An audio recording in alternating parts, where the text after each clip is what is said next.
Champions trophy గెలిచారు.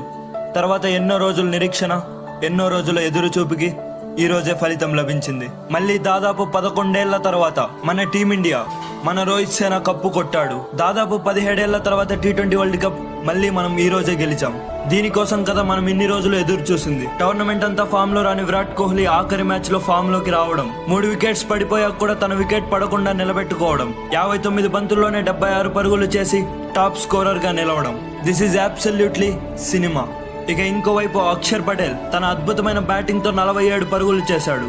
వీళ్ళకి తోడుగా శివం డూబే కూడా బాగా రాణించాడు. దీంతో సౌత్ ఆఫ్రికా ముందు 176 పరుగుల భారీ లక్ష్యాన్ని పెట్టగలిగాం. ఇక 176 పరుగుల లక్ష్యంతో బరిలోకి దిగిన సౌత్ ఆఫ్రికా అద్భుతంగా ఆడారు. ఒకవైపు డీకాక్, మరోవైపు క్లాసన్ రెచ్చిపోయి ఆడారు. క్లాసన్ చేసిన విధ్వంసానికి ఇండియాకి విజయం దాదాపు దూరం అయిపోయింది. అప్పుడే క్లాసన్ చేస్తున్న విలయ తాండవం ఆపడానికి ఒక్కడొచ్చాడు.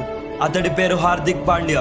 ఆ ఓవర్లో తను వేసిన మొట్టమొదటి బాల్కే క్లాసన్ ని పెవిలియన్ కి పంపించాడు. ఇక తర్వాత ఓవర్ లో బూమ్రా కూడా వికెట్ తీసుకొని సౌత్ ఆఫ్రికా టీం ని కష్టాల్లో పెట్టారు.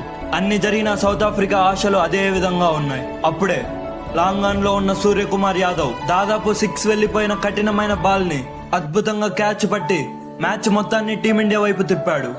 దీంతో మన టీమిండియా 17 ఏళ్ల తర్వాత T20 వరల్డ్ కప్ ని, 11 ఏళ్ల తర్వాత ICC టోర్నమెంట్ లో కప్పుని గెలిచారు.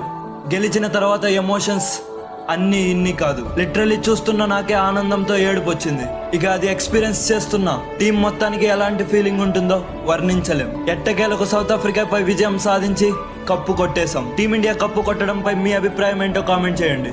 ఇలాంటి మరిన్ని క్రికెట్ వీడియోస్ కోసం మన ఛానల్ని ఇప్పుడే సబ్స్క్రైబ్ చేసుకోండి. Thanks for watching.